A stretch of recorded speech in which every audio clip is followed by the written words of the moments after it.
මේ තියෙන්නේ අවුරුද්දට කිරි උතුරන්න ගන්න කිරිමුට්ටියක්. මම අද පෙන්නන්නම් මේ කිරිමුට්ටියට පොල් කිවි දාලා කොහොමද කිරිමුට්ටියක් ගින්දර නැතුව හරිම ලේසියෙන් උතුරගන්නේ කියලා.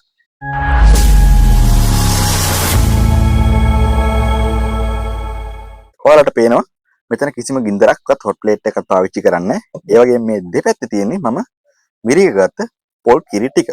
එහෙනම් දැන් අපි මේ පොල් කිරි ටික මේ මුට්ටියට දාලා උතුරවලා බලමු කොහොමද ගින්දර නැතුව මේ පොල් කිරි උතුරන්නේ කියලා. එහෙනම් ඔන්න දාගමු.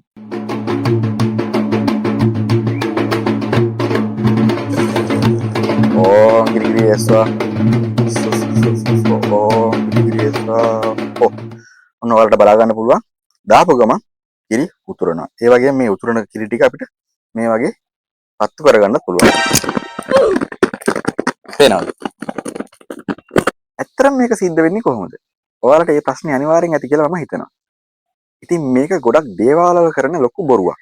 එයාලා කියන්නේ මේක භූත ආත්මයක් එහෙම නැත්නම් යක්ෂයෙක් පෙරේතෙක් කරන වැඩක් කියලා. ඉතින් මෙතන කිසිම එහෙම යක්ෂ ප්‍රේත දේවාලවල කරනවා වගේ කිසිම දෙයක් නැහැ. මෙතන ඇත්තම භූතයා කවුද කියලා දන්නවද? මේ ඉන්නේ ඒ ඇත්තම භූතයා. මේක ඇතුලේ තියෙනවා කැට જાතියක් මම ඔයාලට පෙන්නන්නම්. මේකට කියන්නේ කාබයිට්.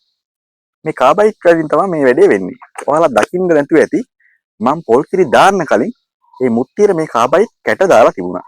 ඒ නිසා තමයි මේක කිසිම ගින්දරක් නැතුව උතුරන්න ගන්නේ. ඉතින් ඔයාලත් ගෙදරදී මේක අත්දැක බලන්න. හැබැයි පරිස්සමෙන් මොකද කාබයිට් වැඩි වුණොත් එතන පොඩි ප්‍රශ්නයක් වෙන්න පුළුවන්. පිපිරීමක් ඇති වෙන්න පුළුවන්. ඉතින් ඔයාලා දකින්න ඇති මම පොඩ්ඩක් ලයිටරෙන් ගිනි තියනකොට එකපාරට ගින්දර වැඩි වුණා. ඒකට හේතුව උනේ මේ කාබයිට් මන් ටිකක් වැඩිපුර දාලා තිබ්බ නිසා. ඉතින් ඒ නිසා ඔන්න මම අයපාරක් කියනවා. ගෙදරදී මේක අත්දැක බලනවා නම් පොඩ්ඩක් පරිස්සමෙන් කාබයිට් අඩුවෙන් දාගන්න. ඉතින් ඔන්න ඔහම තමයි කිසිම ගින්දරක් පාවිච්චි කරන්නේ නැතුව කිරිමුට්ටියක් උතර ගන්න විදිය. කාබයිට් වලින් ගෑස් හදලා ගින්දර පත්තු කරපු වීඩියෝ මම කලින් කරලා තියෙනවා. ඔන්න ඔයාලට ඒකත් ගිහිල්ලා බලන්න පුළුවන්. ඒකේ තා වැඩිපුර මම කාබයිට් ගැන විස්තර කියලා තියෙනවා. ඉතින් අද වීඩියෝ ගැන ඔයාලට මොකද හිතෙන්නේ? ඒ ගැන කමෙන්ට් එකක් දාගෙන ඉන්න අමතක කරන්න එපා. එහෙනම් නැවතත් අලුත් වීඩියෝ එකකින් හමු වෙන බලාපොරොත්තු වෙන අදට සමු ගන්නවා. ජය වේවා.